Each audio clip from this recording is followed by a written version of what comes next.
සුබ දවසක් වේවා කියලා සියලු දෙනාම හෙල්ප් මේ TV YouTube නාලිකාවට සාදරයෙන් පිළිගන්නවා. ඉතින් ඔන්න කොටස් වෙළඳපොළ ආයෝජනය කරන විදිය පිළිබඳව තුන්වෙනි වීඩියෝ එකෙන් තමයි ඔබ හමුවට එන්නේ. ඉතින් ඔබ channel එකට අලුත් කෙනෙක් නම් subscribe කරලා එකතු වෙන්න කියලා මතක් කරන ගාම අපි පටන් ගමු. හරි, ඉතින් අපි මේ වීඩියෝ එකේදී කතා කරනවා කියලා සඳහන් කරේ කලින් කොටස් වෙළඳපොළ වර්ග. ඒ කියන්නේ කොටස් වර්ග පිළිබඳව තමයි අපි මේ වීඩියෝ එකෙන් කතා කරන්නේ. හරි, ඉතින් ඔබට මෙන්න මේකෙදි chart එකේ බලා ගන්න පුළුවන් කොටස් වර්ග ප්‍රධාන වශයෙන් කොටස් දෙකකට බෙදෙනවා. එකක් සාමාන්‍ය කොටස්, අනිත් එක වර්ණීය කොටස් කියලා. එතකොට මෙන්න මේ සාමාන්‍ය කොටස් කියලා කියන එකේ කොටස් තුනකට ආයෙ නැවත බෙදෙනවා. ඒකෙදිත් වෙනවා ඡන්ද කොටස්, voting shares, ඊට පස්සේ ඡන්ද නොවන කොටස්, non voting shares සහ විලම්භීත සාමාන්‍ය කොටස් කියලා.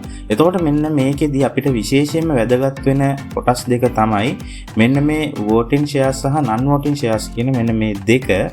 දැන් මේකෙදි විශේෂත්වය තමයි ඡන්ද කොටස්. එහෙම නැත්නම් voting shares වල හැකියාව තියෙනවා ඒ අදාළ සමාගමේ තියෙන මහා සභා රැස්වීම වලට සහභාගී වීමේ හැකියාව තියෙනවා. ඊට පස්සේ සමාගම යම් ගන්න තීරණ යෝජනා වලට ඡන්දය භාවිතා කිරීමේ හැකියාව මෙන්න මේ voting shares වල තියෙනවා. ඒ වගේම තමයි non voting shares වල ඒ හැකියාව නැහැ. එතකොට මේ voting shares අඳුර ගන්න පුළුවන් voting shares වල n අකුර තියෙනවා. non voting shares වල x අකුර තියෙනවා. එතන විලම්භීත සාමාන්‍ය කොටස් කියලා කියන්නේ දැන් මේකේ විශේෂත්වය තමයි දැන් ලාභාංශයක් මේ මාසේ ගෙවන්න තියෙනවා කියමුකෝ. ඒ ලාභාංශය මේ මාසේ ගෙවන්න නැතුව ඊළඟ අවුරුද්දට ගිහිල්ලා ඊළඟ අවුරුද්දේ ලබන අවුරුද්දත් එක්ක ඒ අදාළ ලාභාංශ ගෙවීමේ හැකියාවක් මෙන්න මේ විලම්භීත සාමාන්‍ය කොටස් වල තියෙනවා. ඊළඟ තමයි වර්ණීය කොටස් කියන්නේ. වර්ණීය කොටස් කියලා කියන්නේ මේ reference shares වලට. එතකොට මේ සමාගම හදිසි අවස්ථාවකදී මුදල් අවශ්‍යතාවයක් ඇති වුණ වෙලාවකට මෙන්න මේ shares නිකුත් කිරීමේ හැකියාව තියෙනවා. ඒතර ඒකෙදි කොටස් දෙකකට බෙදෙනවා redeemable සහ non redeemable කියලා. එතකොට මේකෙදි redeemable කියලා කියන්නේ සමාගම පවත්වාගෙන අතරතුර හදිසි මුදල් අවශ්‍යතාවයක් ඇති වෙලාවක මේ වගේ shares නිකුත් කරලා ලබා ගැනීමේ මුදල් නැවත ලබා ගැනීමේ හැකියාව, නිදහස් කර ගැනීමේ හැකියාව තියෙනවා. මේ non redeemable කියන්නේ මේ හැකියාව නැහැ. බොහෝ දුරට සමාගමක් මේක නිකුත් කරන්නේ අර ණයක් ලබා ගැනීමේ අපේක්ෂාවෙන් තමයි නිකුත් කරන්නේ. මේක සාමාන්‍යයෙන් ෂෙයා මාකට් එකේ අවුරුද්දකට එකපාරක් දෙපාරක් වගේ සිද්ධ වෙනවා සාමාන්‍ය සමාගමක. ඉතින් අපිට විශේෂයෙන්ම ෂෙයා මාකට් එක තුල ආයෝජනය කරන්න බලාපොරොත්තු වෙන කෙනෙක්ට විශේෂයෙන්ම වැදගත් වෙන්නේ මෙන්න මේ voting shares සහ non voting shares සම්බන්ධව. ඉතින් මේ සම්බන්ධව දැනුමක් ලබා ගන්න ඕන ආයෝජනය කිරීමේදී. හරි, ඊළඟට ඉතින් අපි කතා කරන්න බලාපොරොත්තු වෙන්නේ ඊළඟ කාරණේ තමයි කොටස් නිකුතු වර්ග. දැන් අපි දන්නවා අපි කලින් වීඩියෝස් වල කතා කරා මොන සමාගම්ද කොටස් නිකුත් කරන්නේ, ඒ කොටස් වර්ග සම්බන්ධව කතා කරා. දැන් කතා කරන්න යන්නේ කොටස් නිකුතු වර්ග. එතකොට දැන් අපි දන්නවා ෂෙයා එකක් නිකුත් කරන්න විදි තියෙනවා. ඒ කියන්නේ සමාගමකට හිතුමතේ එකපාරම ෂෙයාස් එහෙම නිකුත් කිරීමේ හැකියාවක් නැහැ.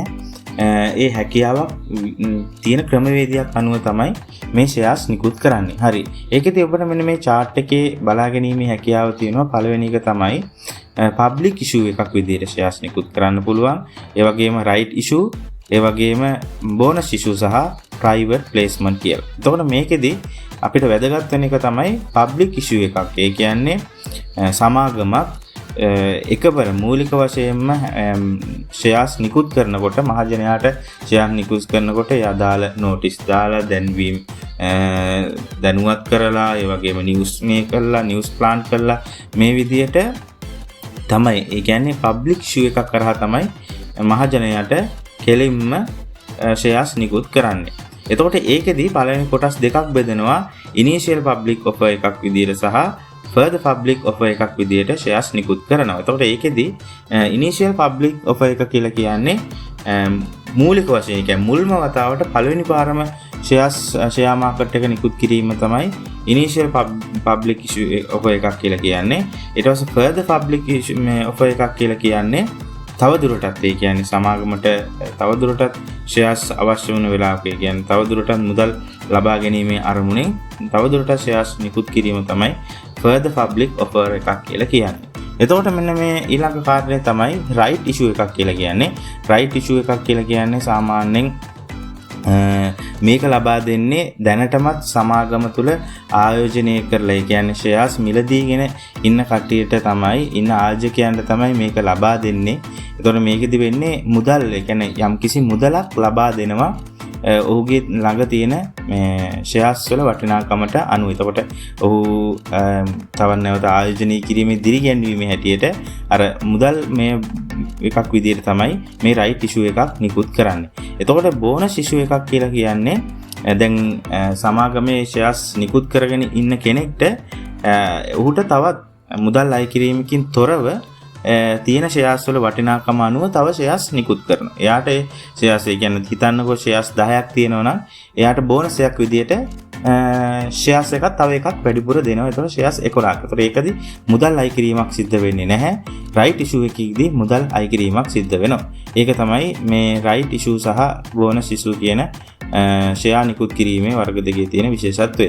ඊළඟ කාරණේ තමයි private placement. ඒ කියන්නේ private placement එකක් වෙන්නේ සාමාන්‍යයෙන් සමාගමකට යම්කිසි කොට්ටාශයකට සමාගමක් ෂෙයාර්ස් නිකුත් කරනකොට යම්කිසි කොට්ටාශයකට හෝ යම්කිසි පිරිසකට එකපාරම ෂෙයාර්ස් නිකුත් කිරීමක් තමයි මේ private placement වලදී වෙන්නේ. එතකොට ඒකදී referential allowment එකක් තියෙනවා. ඊට පස්සේ මේ විදිහට කොටස් තුනක් සිද්ධ වෙනවා. කොටස් තුනකට අනුව තමයි ඒක සිද්ධ වෙන්නේ. ඉතින් ඒකෙදී සාමාන්‍යයෙන් සමාගම වෙනත් පිරිසකට එකපාරම ෂෙයාර්ස් ටික ලබා දීමක් තමයි මේ ප්‍රයිවට් ප්ලේස්මන්ට් වලදී සිද්ධ වෙන්නේ. ඉතින් අන්න මේක තමයි කොටස් වර්ග සහ කොටස් නිකුතු වර්ග කියන එකේ විශේෂත්වය. ඉතින් කොටස් වෙනදපොර ආයෝජනය කරන්න බලාපොරොත්තු වෙන කෙනෙක්ට මේකත් විශේෂයෙන්ම වැදගත් වෙනවා. හරි එහෙනම් ඉතින් අපි ඊළඟ වීඩියෝ එකකින් සම්බන්ධ වෙමු. කොහොමද ෂෙයාර් එකක් කම්පැනි එකක් නිකුත් කරන්නේ, ෂෙයාර් එක කොහොමද වැලියු එකක් තීරණය කරන්නේ, ෂෙයාර් එකක් කොහොමද හරි නිවැරදි කොටසක් මිලදී ගන්නේ, කොටසක තියෙන වැලියු එක, ඔය වගේ දේවල් මාතෘකා ටිකක් ඊළඟ වීඩියෝ එකකින් අපි අරගෙන එන්න. එහෙනම් ඔබ ෂෙයාර් මාකට් එක පිළිබඳව, කොටස් වෙළඳපොළ පිළිබඳව දැනුම ලබා ගන්න කැමති කෙනෙක් නම් අපේ channel එකත් එක්ක රැඳිලා ඉන්න කියලා මතක් කරනකම් අපි වීඩියෝ එකෙන් සමු ගන්නවා. සියලු දෙනාටම ජය වේවා කියලා ප්‍රාර්ථනා කරනවා.